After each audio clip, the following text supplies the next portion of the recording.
আছেন। হ্যাঁ ঠিক আছে, গাড়ি করেছিল একটু আগে কথা বলতে বলতে চলে যাবো। আমাদের গাড়ি কোথায়?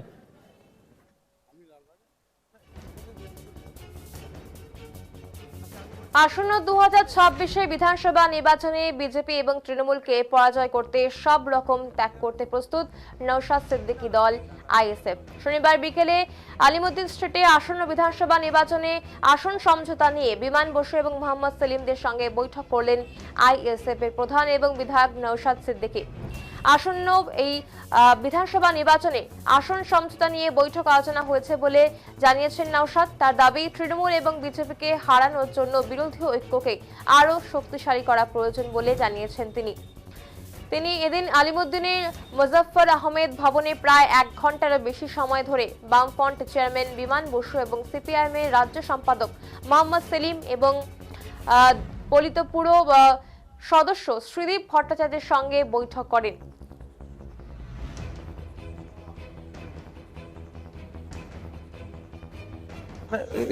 বৈঠক শেষে নওশাদ জানিয়েছেন 4 মাস আগেই আসন সমঝোতা নিয়ে বামফ্রন্টের চেয়ারম্যান বিমান বসু এবং কংগ্রেস নেতৃত্বকে নির্বাচনী জোট নিয়ে আলোচনা করার জন্য চিঠি দেওয়া হয়েছিল।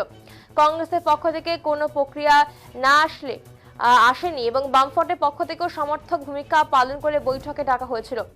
তিনি জানান যে আসন্ন বিধানসভা নির্বাচনে নিজেদের মধ্যে আলোচনা ভিত্তিতে যে দলের যে আসনে রাজনৈতিক শক্তি বেশি সেই আসনে সেই দলের প্রার্থী দেওয়ার প্রস্তাব তারা বৈঠকে দিয়েছেন, এমনটাই জানিয়েছেন নওশাদ সিদ্দিকী। তবে তার দাবি, আসন সংখ্যা নিয়ে বা কোনো আসনে কোনো দল লড়বে সেটা নিয়ে এখনো পর্যন্ত নির্দিষ্টভাবে কোনো আলোচনা হয়নি। তবে এরকম কোনো পরিস্থিতি তৈরি হয়নি সেখানে সমঝোতা হলেও তারপরে শরিক দলের পক্ষ থেকে অন্য কেউ প্রার্থী দিয়ে দেয়।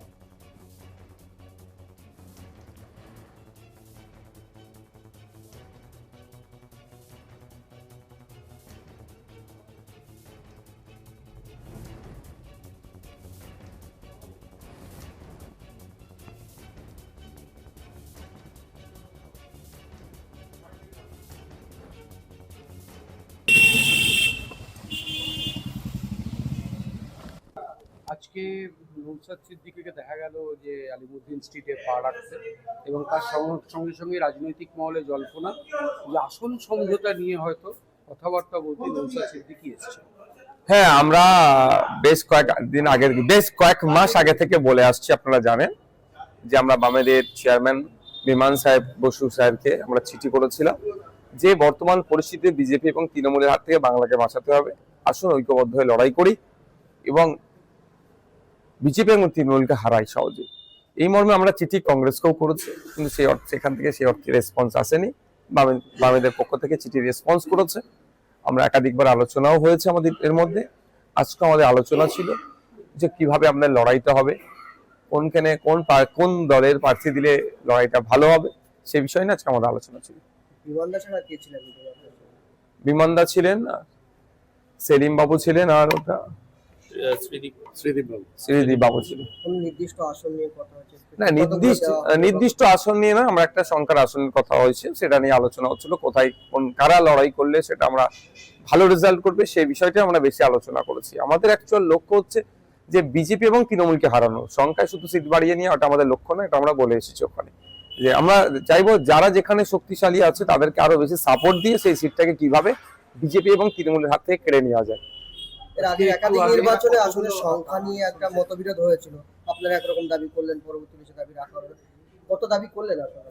দেখুন, এক্সাক্ট এখন সংখ্যাটা বলছি না, আলোচনার যেহেতু স্টেজে আছে, যখন প্রয়োজন হবে এটা পাবলিক ডোমেইনে ডিসক্লোজ করবো। 2024 নির্বাচনে আমরা যে সিটটা চেয়েছিলাম সেই সিটটাতে হয়নি, ফলে আমরা আলাদাভাবে লড়াই করেছিলাম। তারপরে বাই ইলেকশনে আমরা আবার একসাথে লড়াই করেছিলাম, আমরা হারোয়া নিয়েছিলাম, তালডাংরাতে লেফট ফ্রন্টের পার্টনাররা নিয়েছিল, নৈহাটিতে আপনার লিবারেশন নিয়েছিল, এরকম ভাবে বিভিন্ন সিটগুলো নিয়েছিল। তো আগামী আপকামিং ইলেকশনে যাতে আমাদের স্মুথলি আমাদের জোটটা হয়, কোনোভাবেই না কোনো রকম ভাবে জোটের মধ্যে যে উত্তরবঙ্গে নয় এই দক্ষিণবঙ্গে জোট হবে, বা আপনারা জানেন যে দেগঙ্গা লোকসভায় আইএসএফ প্রার্থী দিয়েছিল, ওখানে জোটে আমরা সিট পাওয়ার পরে ওখানে বামেদের এক জোট শরিক প্রার্থী দিয়ে দিয়েছিলেন, সেই বিষয়গুলো আর না পুনরাবৃত্তি হয়, এবং 5,000 ক্ষেত্রে একইভাবে হয়েছিল, সেই বিষয়গুলো আমাদের আলোচনা ছিল।